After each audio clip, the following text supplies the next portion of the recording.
es cierto. RPP Noticias. Te informa primero.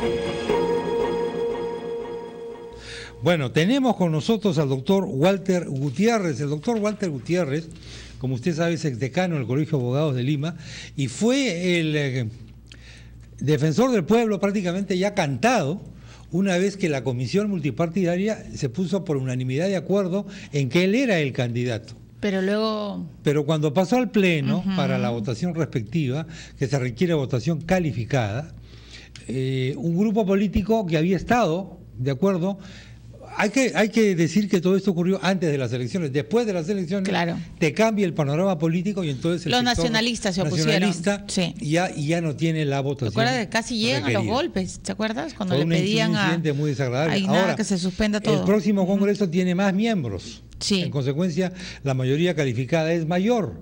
Entonces vamos a ver qué es lo que va a ocurrir, si a lo mejor nos vamos a pasar, ya parece que es tradición en la Defensoría del Pueblo, que los interinatos sean eternatos, porque duran un montón de añatos. Lo que desean es que Walter Gutiérrez es aprista. Bueno, claro. Amigo de los apristas y que los iba a defender a todos, ¿no? Muy bien, pero tenemos aquí al doctor Walter Gutiérrez. ¿Cómo está usted, doctor?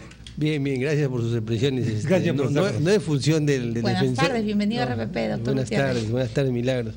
Sí, no es función del defensor defender a los políticos, además no es su competencia, de manera que ese fue un argumento simplemente. Pero ¿qué pasó? ¿Qué gato encerrado se cocinó? Porque decían que era imposible que se presentara a un solo candidato, que eso era dedocracia, que eran los apristas y su cariño por la estrella, la que había motivado pues toda esta componenda política, ¿no? Bueno, dos cosas. En primer lugar, la ley lo permite porque dice de 1 a 5 candidatos, y es más, Jorge Santisteban, cuando fue elegido, fue el único candidato. Claro. De manera que no es cierto que fue dedocracia. Por lo demás, votaron también los parlamentarios designados en la comisión del PPC, del Fujimorismo, del nacionalismo. Pero bueno, eso ya pasó. Yo entiendo cómo son las instancias políticas, cómo son estos vaivenes, estas mutaciones, lo comprendo perfectamente. Y de mi parte solo, como lo dije en esta misma radio, de mi parte solo hay gratitud para quienes votaron por mí. Lo propusieron. Pero ahora Me parece muy bien esa actitud. Sí, claro. Me parece muy bien esa actitud. Y sobre todo no dramatizar. No, y no tiene usted ni rencor ni rabia. No, para mantener la salud mental, no por beneficio del país, no, por beneficio de su cerebro. Pero vamos Pero a un punto que es muy importante. Exacto. Y este es el tema que, a consecuencia del tema de Puno, se ha vuelto nuevamente a tocar la famosa ley de consulta previa. Y resulta que este es un capítulo decisivo de lo que viene para el futuro de las grandes inversiones en nuestra sierra y en nuestra selva. Oiga, doctor, usted sabe que hay miles de millones de dólares en materia minera que estarían esperando para invertir en nuestro país. Al mismo tiempo, en zonas de la Amazonía tenemos un montón de centrales hidroeléctricas que están también esperando para realizarse. Y me temo que lo de Puno no ha sido más que un aperitivo de lo que puede venir después. ¿Cómo ve usted el panorama y qué puede hacer la ley de consulta previa en esto? Bueno, a mí me parecen muy importantes las acotaciones que ustedes hacen. En primer lugar, porque las crisis sociales, las crisis políticas son incluso más peligrosas que las crisis económicas, porque las involucran tarde o temprano, las afectan el panorama económico, y todo un modelo y toda una dinámica de desarrollo puede terminar fracasando si es que permitimos que esta antesala de la crisis socioambiental se convierta en una crisis política, una crisis institucional, una crisis social.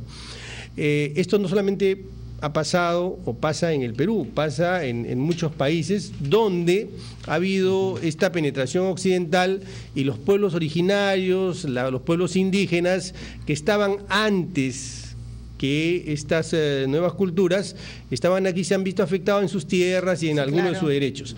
Por eso es que... se han visto menospreciados porque no han sido consultados. Sí, pero por eso es que existe la Convención 169 de la OIT, que es una norma que ya forma parte de nuestro ordenamiento. Sí.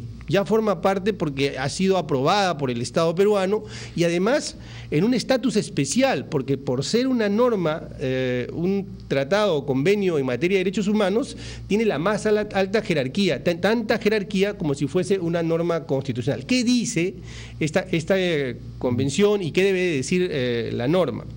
Básicamente le reconoce derechos de identidad, derechos culturales, económicos, sociales, pero sobre todo el derecho a la consulta, que es, digamos, la piedra angular de esta norma. A la consulta respecto de todo aquello que le afecta, de todo aquello que puede tener alguna incidencia en la vida de estas personas. Pero consulta, derecho a la consulta, no es derecho a veto. Derecho a la consulta no es vinculante incluso los resultados. En ninguna parte del 169 se señala eso. El Perú está obligado a tener una ley que desarrolle esa convención y que se permita que se materialice, se implemente la consulta. La consulta es el primer paso de integración, porque es un puente de diálogo con esa cultura, para que no sean invisibles, para que sientan que esta parte del país los reconoce también. Como ciudadanos, efectivamente. Claro. Como verdaderos porque ciudadanos. Acá tenemos, esto tiene varias aristas, evidentemente, ¿no? Uno es la parte legal de la cuestión, que es tan importante. El Estado es el dueño del subsuelo en nuestro país. Vale decir que el Estado soberanamente puede conceder el usufructo del subsuelo a una determinada empresa, vale decir petrolera, minera y todo lo demás. La superficie es propiedad de la persona que está ahí o de la comunidad que está ahí, etcétera. Entonces, aquí tenemos un problema que es a veces difícil de entender y difícil de combinar, porque a esto se añade, doctor, el hecho de que muchas comunidades y mucha gente de los sectores andinos y amazónicos donde hay estas explotaciones mineras y petroleras no tienen títulos de propiedad claros, que es el gran problema de nuestro país. La pregunta es cómo conciliar el derecho constitucional del Estado con el derecho constitucional a la propiedad también, porque la Constitución defiende la propiedad, pero la propiedad de todos, no solamente la propiedad de aquellos que la tienen ya registrada. La propiedad de los recursos naturales, de acuerdo a la Constitución, es de toda la nación, es de todos los peruanos. Porque un departamento o una región que tiene agua, digamos, no podría decir yo soy dueño del agua y el resto no tiene agua. ¿No es cierto? Eso está explícita, expresa y taxativamente señalado en la Constitución, de manera que ahí no hay espacio para la discusión. Eso no significa que no tengan derecho estas comunidades indígenas, desde luego que tienen derecho, y no significa que no haya zonas intangibles. Tienen que haber un mapa, y esto ya en este sentido hay varias instituciones que han avanzado, entre ellas la Defensoría del Pueblo. Tiene que haber un mapa de qué zonas son zonas donde se puede explotar los recursos y qué zonas son zonas intangibles y cuáles son los criterios para determinar estas zonas. Todo esto se va a facilitar con la aprobación de esta ley, porque como digo, va a ser una especie de puente, de diálogo, de integración de estos pueblos. ¿Por qué es tan importante que este Congreso lo haga? Este Congreso que todavía está vigente. Congreso ¿por qué se tiene que convocar a una legislatura extraordinaria? Porque, mire, Milagros, el próximo Congreso tiene por lo menos 100 parlamentarios nuevos, que nunca han sido parlamentarios y que van a tener que aprender, cualquiera que recién llega a una institución tan importante como esa, van a tener que aprender toda la dinámica, la lógica y la normatividad del Parlamento. Significa que van a demorar 3 o 4 meses recién en aprobar esta ley. El Ejecutivo luego tendrá que reglamentarla. Y eso estamos hablando de otros 4 o 5 meses. O sea, usted nos está diciendo que va a pasar como medio año. Más, yo pienso que cerca de 10 meses para que recién se empiece a operativizar, implementar esta norma. El país no da para eso. Entonces usted dice que este Congreso, antes de irse a su casa, tiene que legislar. Por lo demás, la norma está para el debate. Sí, claro, está para el debate. Hace años que ha ido y venido. No, y después de Bagua supuestamente se apuraron, ¿no? Sí, yo estoy seguro que este Congreso puede hacer un último esfuerzo de concertación, un último esfuerzo de conjugar criterios, los grupos políticos, y pueden coronar su gestión exitosamente con esta norma. Esta norma es sumamente importante para poder amainar la situación social que está viviendo el país. ¿Lo hará el Congreso, doctor Gutiérrez?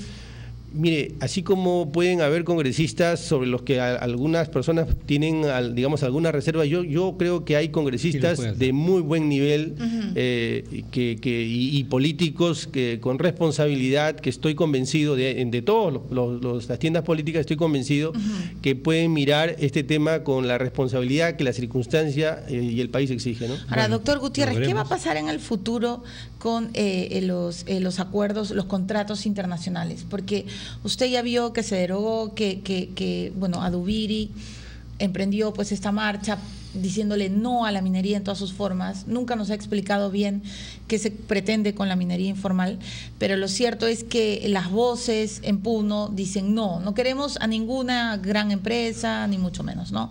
Pero había un contrato. Había una concesión. ¿Qué es lo que usted cree que va a suceder con este tema en el futuro, para el próximo gobierno de Ollantumala? ¿Cómo se va a presentar? A ver, dos cosas. Yo creo que hay que ponerle rápido límite, rápido atajo a aquellos que hacen política, como el señor Adubiri, política barata con estos temas sociales. Yo creo que se agazapa en esta vocación política intenciones sumamente nefastas para el país. ¿Pero qué intenciones? Porque usted dice los recursos son de todos los peruanos, pero se ha demostrado, incluso lamentablemente, bueno, no podemos mezclar chicha con limonada, ¿no es cierto? La manifestación de los quechuas era por la contaminación del río Ramis y los aymaras que pedían otra cosa, pero lo cierto es que se detuvo todo, que hay muertos, que se saquearon cosas, que incluso el aeropuerto ahora está pues destruido y el Estado tuvo que decir, bueno, ya, vamos a derogar. Es que las posiciones maximalistas evidentemente entrañan cuando uno dice minería cero, cuando uno quiere que se elimine todo tipo de concesiones, evidentemente hay ahí una intención política porque no hay vocación de diálogo. Eso va a generar responsabilidades para el Estado. Las concesiones se dan dentro del marco de los dispositivos vigentes, pero también de determinados contratos. Y el Estado, al resolver estas concesiones, si se han dado dentro del marco de esos contratos a los que estoy señalando, van a generarse responsabilidades, y la responsabilidad supone daños supone reparaciones. Eso en relación a la pregunta que usted me hacía.